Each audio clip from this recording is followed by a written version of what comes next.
Amantísimo Padre Celestial, gracias mi Dios por tu amor, por tus bendiciones y por tus misericordias, Señor. Gracias mi Dios porque nos permitiste llegar hasta aquí, Padre. Bendice a cada uno de los hermanos que viene de camino, Señor, o que están en sus hogares para luego disfrutar, Señor, de esta lección donde tú nos vas a traer un mensaje especial. Abre nuestros corazones, nuestras mentes, Señor, y prepáranos, Padre, para que tengamos un día donde podamos, Señor, cada vez aprender más de ti, Señor, unirnos más a ti, acercarnos más a ti, Señor, y entender, Padre, el mensaje que nos quieres traer en la mañana. Por los méritos de tu Hijo Jesús. Amén. Ok, en esta mañana tenemos que escudriñar, ¿verdad? Un poco, un capítulo del libro de Job. Un libro, ¿verdad?, que se ha estudiado mucho, que se ha hablado mucho de él. Es una historia que ustedes conocen, preciosa, porque es una historia, ¿verdad?, donde vemos esa fidelidad a Dios de parte de Job de una manera tan especial que realmente trastoca, ¿verdad?, nuestros corazones cuando la leemos, ¿verdad?, en detalle. Esta lección se titula Soportando cargos falsos. Y vamos a ver por qué, ¿verdad? Vamos a ver por qué se titula de esa manera. Y vamos a estar estudiando Job, el capítulo 8, los versículos del 1 al 10 y del 20 al 22. Es una parte, ¿verdad? Recuerden que en Job es bastante largo, pero vamos a estar discutiendo esta partecita donde interviene Bildad, ¿verdad?, que es uno de los amigos de Job, de los que viene, ¿verdad?, a consolarlo a él en medio de su situación. Así que el texto áureo que tenemos para hoy dice: ¿hasta cuándo hablarás tales cosas y las palabras de tu boca serán viento impetuoso? Eso está en Job 8, del 1 al 2.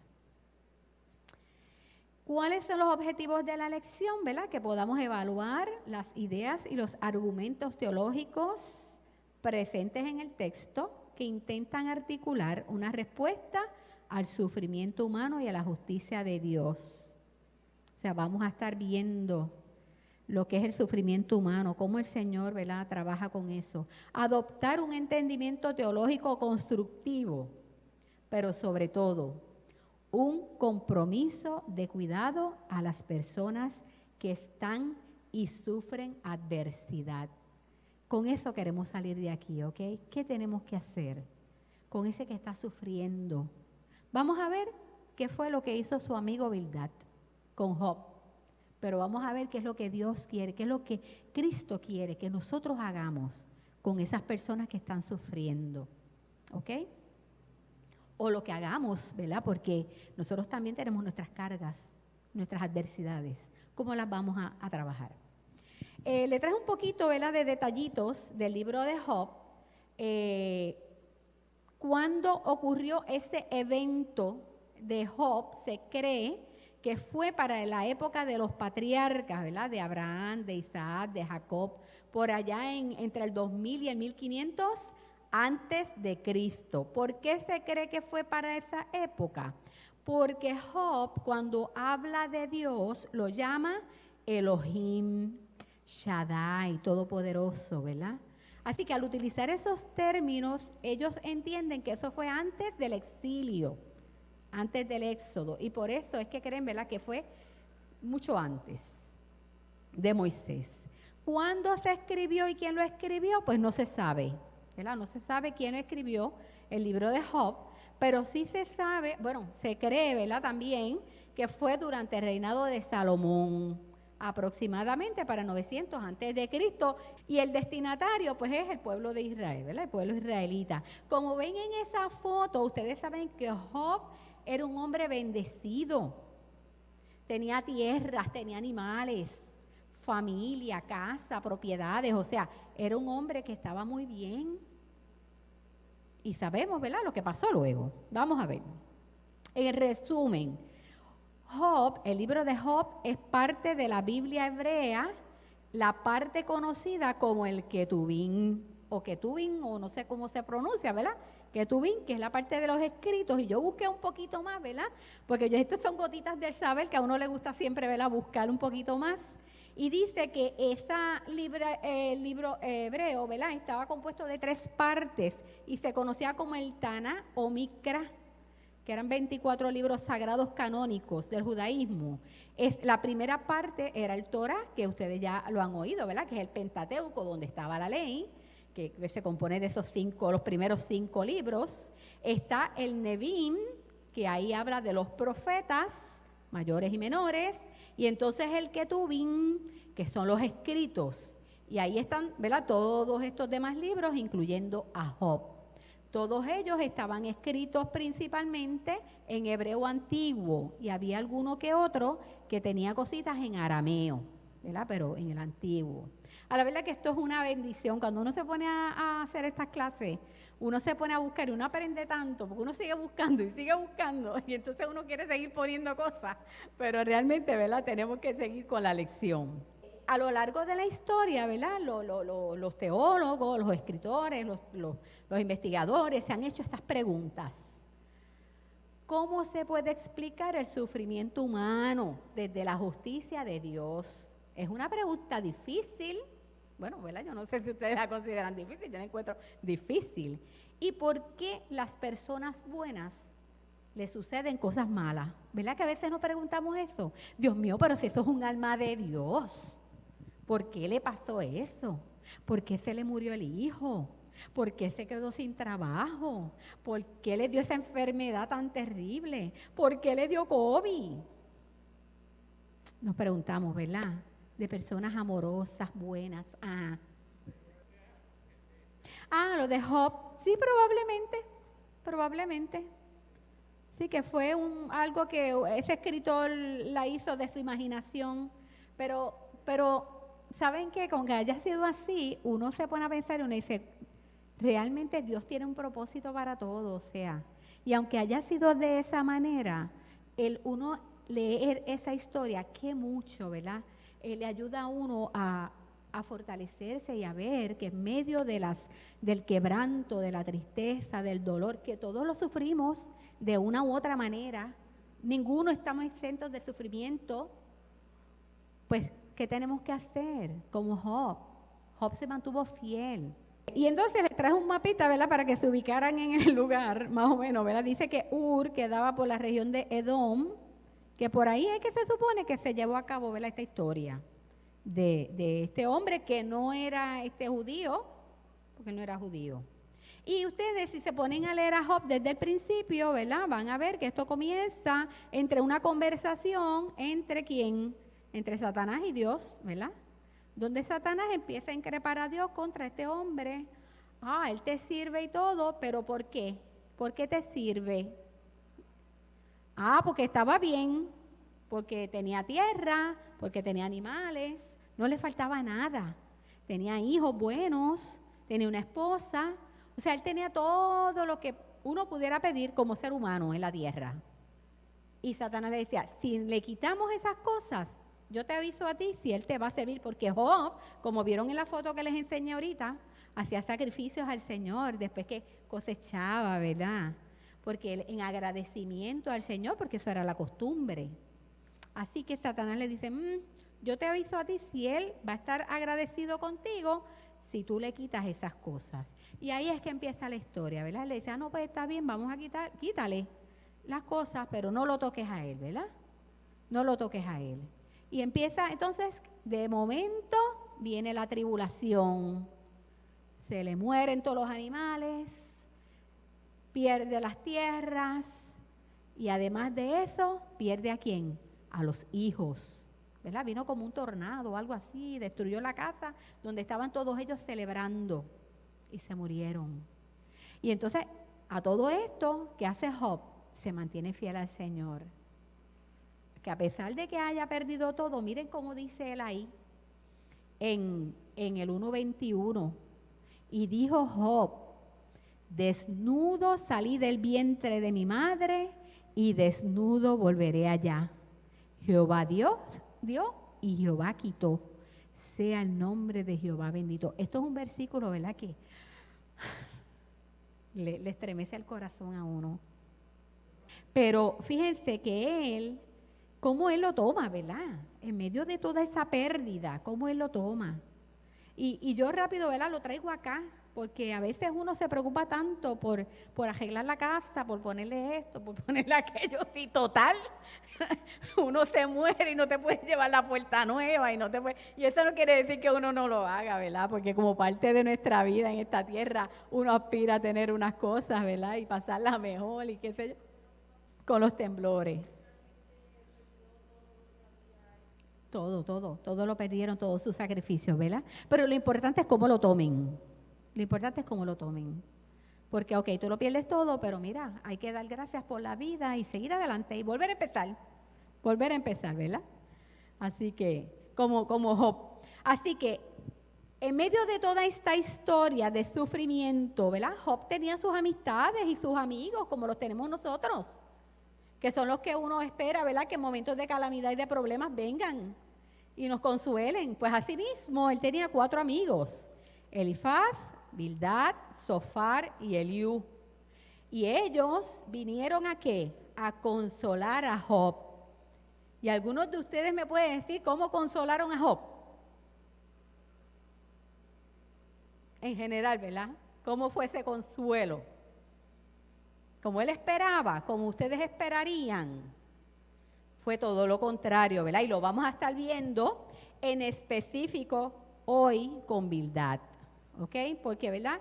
Esto es un libro bien extenso, hay diferentes diálogos o discursos, ¿verdad? De cada uno de esos diálogos entre cada uno de sus amigos y él, ese análisis, ¿verdad? De la vida, de lo que tienen, de lo que han perdido, pero vamos a tocar especialmente a Bildad.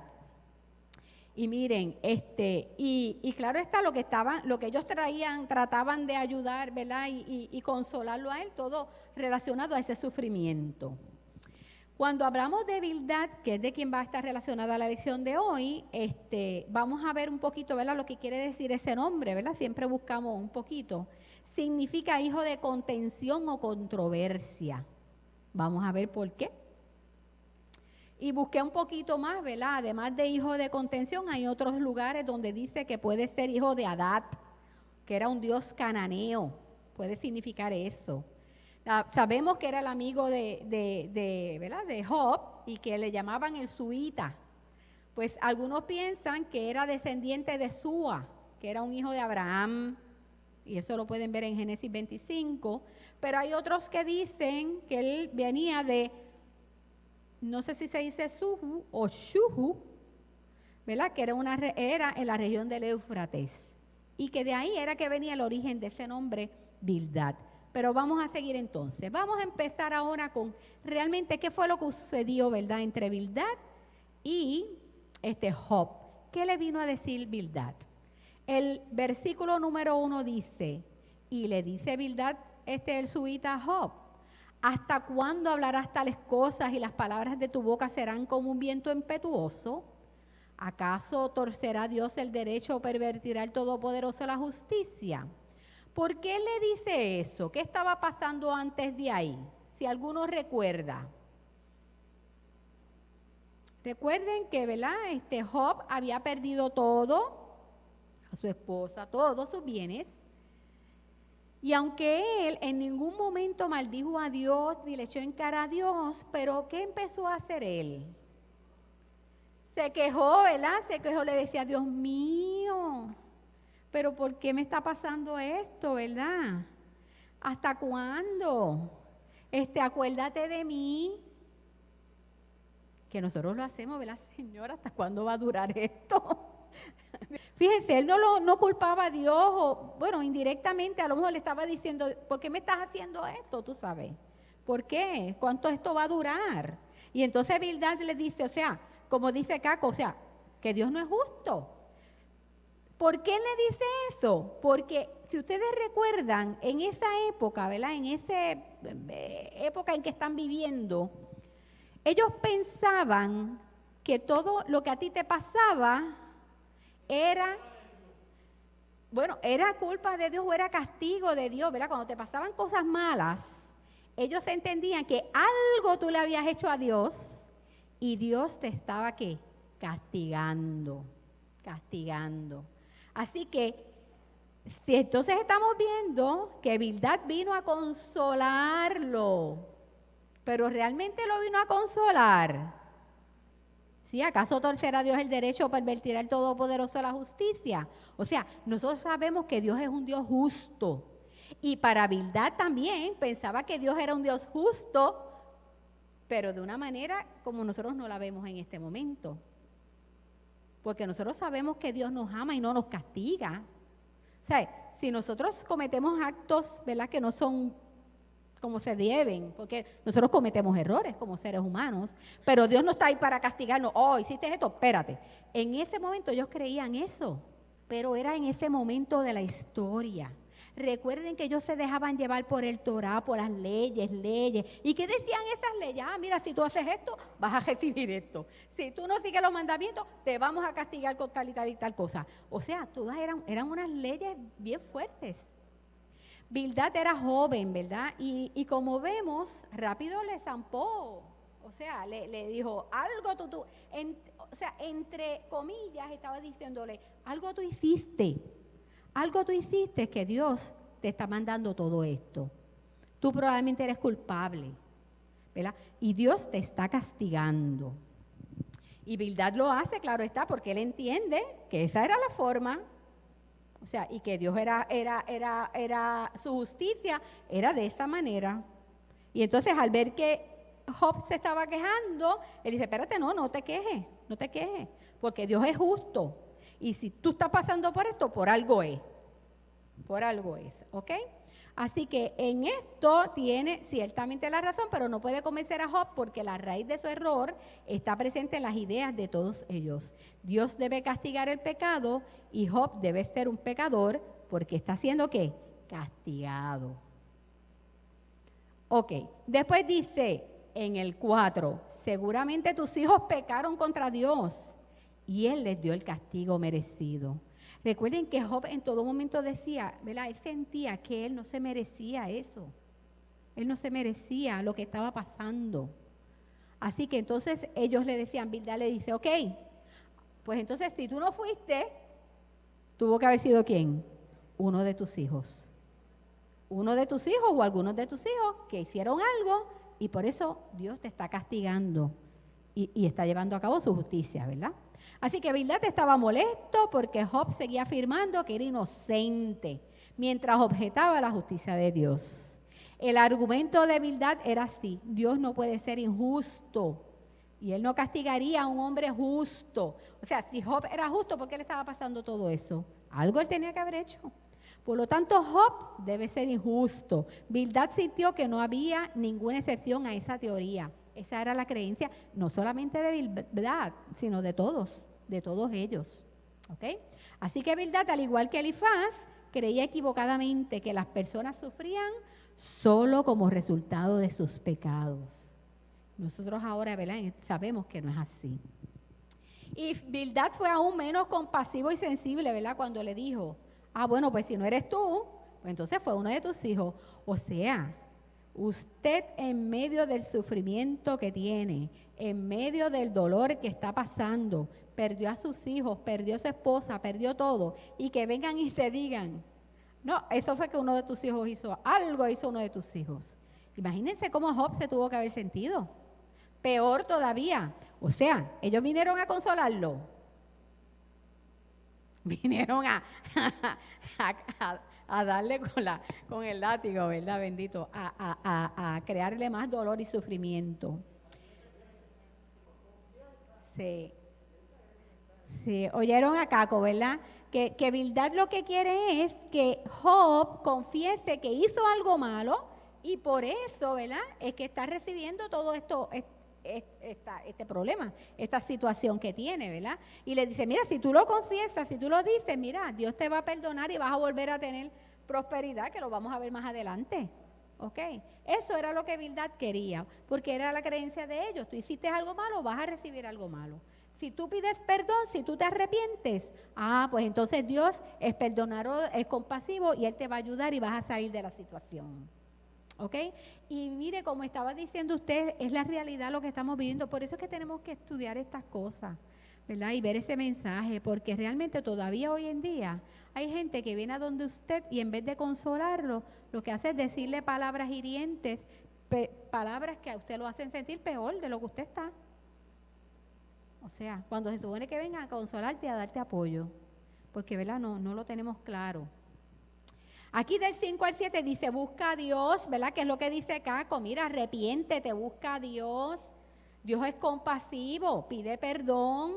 Y si tú pides perdón, entonces todo se va a aliviar. Dice, si actúas con pureza y rectitud, Él velará por ti y te dará el hogar que justamente mereces.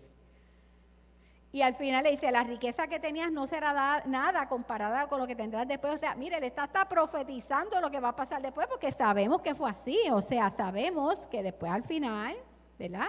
Dios vuelve y le devuelve todo a Job y más.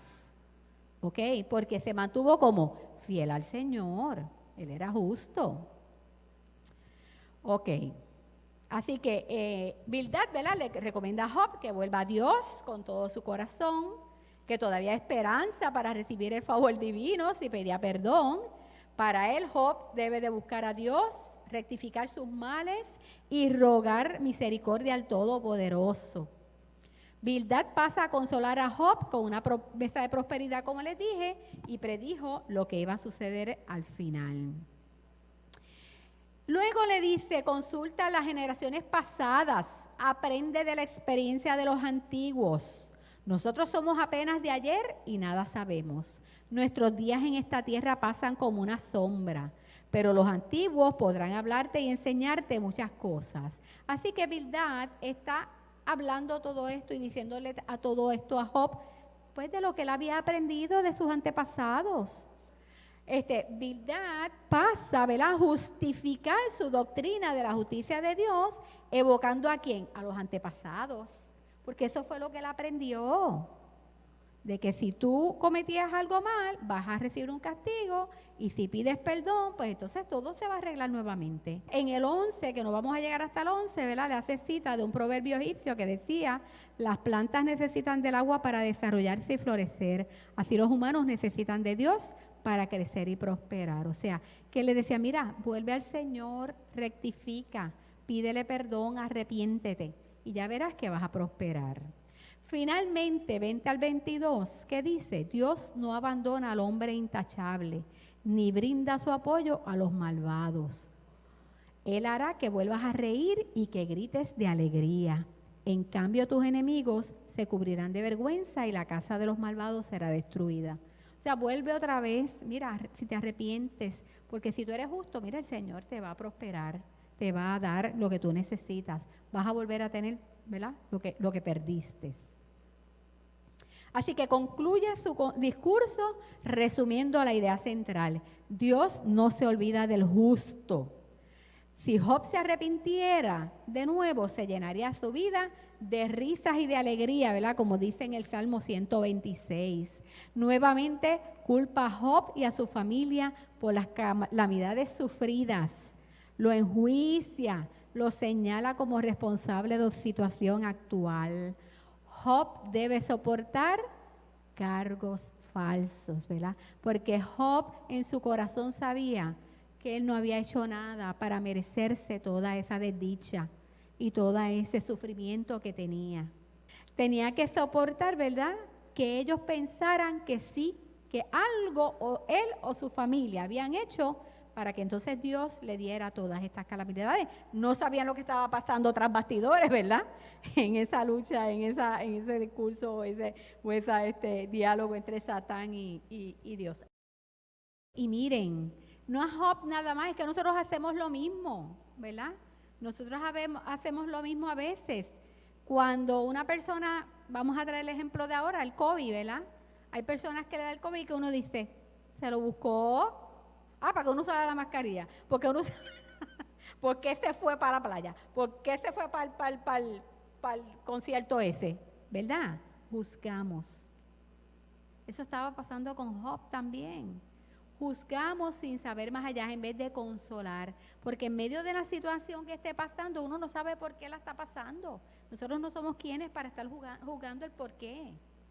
Tenemos que ir a consolar y a darle palabra de aliento, ¿ok?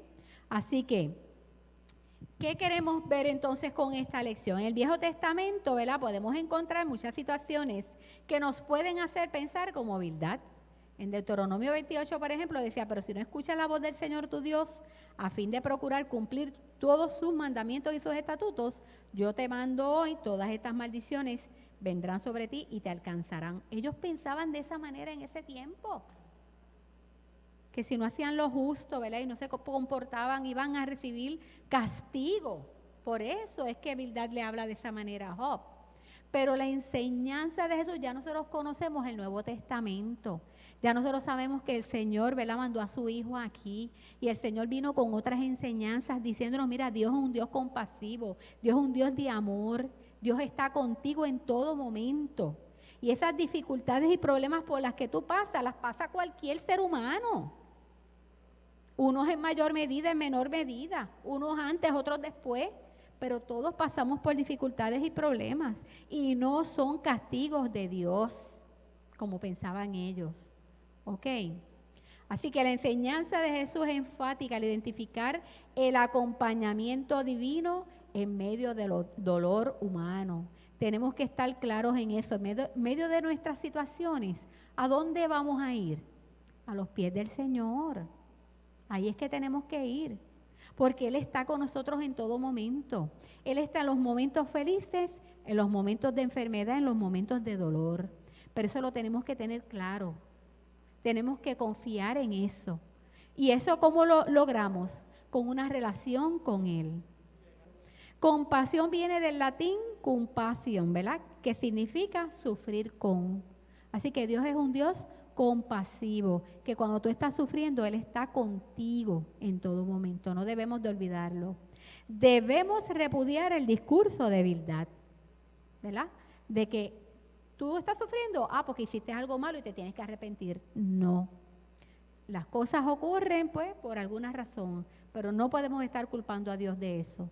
Debemos asumir una actitud compasiva ante el sufrimiento humano, adentrarnos en el dolor de las personas, ofrecer acompañamiento, oración, esperanza, ¿verdad? Ayuda. Cuando vemos al que está sufriendo, no ir a decirle, mira, te pasó esto por esto y por esto, te pasó aquello, mira, no, eso es lo menos que ellos quieren recibir, es acompañarlos, es abrazarlos, es orar con ellos y darles la esperanza de que el Señor en su momento, de acuerdo a su voluntad, ¿verdad?, esa situación va a pasar, esa situación se va a arreglar en algún momento. Así que es tiempo, ¿verdad? En el tiempo de la adversidad puede transformarse en un espacio para cultivar la espiritualidad, ¿verdad? Cuando estamos en sufrimiento es que vamos a los pies del Señor.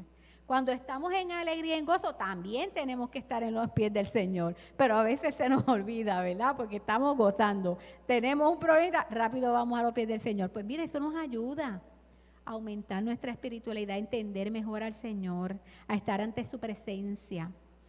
Debemos entender la oración como un espacio sagrado para que el sufriente dirija su palabra, su súplica, su queja, su soledad y desesperanza ante el Señor. Así que las situaciones, ¿verdad?, de dolor y de problemas vienen por alguna razón. Y lo mejor nosotros como cristianos es que las utilicemos ¿para qué? Para acercarnos a Él. Demostrar nuestra fidelidad, nuestra fe. Que realmente creemos en Él y creemos que nos acompaña y que está con nosotros. Así que el modelo de Jesús, ¿verdad?, dice, el sufrimiento es producto de muchas cosas. A veces hasta de malas decisiones que hacemos. A veces nosotros somos los culpables de que nos pasen algunas cosas porque no pensamos bien las decisiones que tomamos. No es Dios el que tiene la culpa, somos nosotros muchas veces. Pero Dios decide acompañarte en las desdichas, en tus problemas, en tus situaciones, para que entonces en Él encuentres sanación para tus heridas. Oremos a nuestro Padre Celestial. Oh Dios, Dios de amor, que amas a todo ser humano y cuyas misericordias se renuevan cada mañana. También renueva nuestro deseo de servirte a través de la ayuda que brindamos a los demás, a los que necesitan. Por favor, Señor, ayúdanos a ser bondadosos como tú eres bondadoso, a ser solidarios como tú eres solidario, a practicar la justicia como tú que eres la justicia. Haznos capaces de vivir la fe de tu Santo Hijo Jesús, el Verbo encarnado, en medio del dolor de la gente. Desprende de nuestras mentes el deseo de cultivar una espiritualidad que ignore el sufrimiento humano. Todo lo contrario. Ayúdanos a ser cada día más como Jesús. Por los méritos de tu Hijo Jesús. Amén. Que Dios les bendiga en esta mañana y continuamos adorando a nuestro Señor.